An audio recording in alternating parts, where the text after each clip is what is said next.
میری کتاب مٹھی میں کائنات کا ایک افسانچہ جس کا عنوان ہے انتخاب. یہ اس کی تیسری شادی تھی اور تاحال وہ اولاد سے محروم تھا.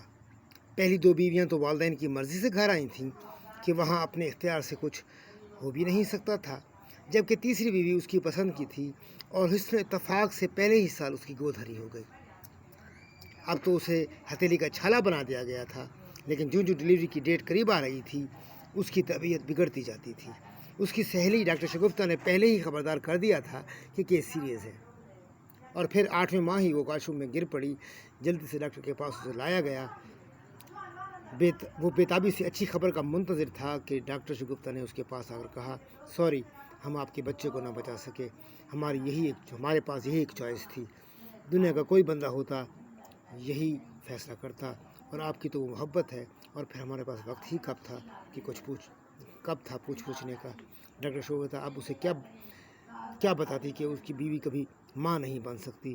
اور پھر اسے یوں لگا جیسے کسی نے اس کے سر پر ہتھوڑا مار کر اسے ہوا میں بکھیر دیا ہو. کاش ڈاکٹر صاحبہ آپ ایک بار تو مجھ سے پوچھ لیتی.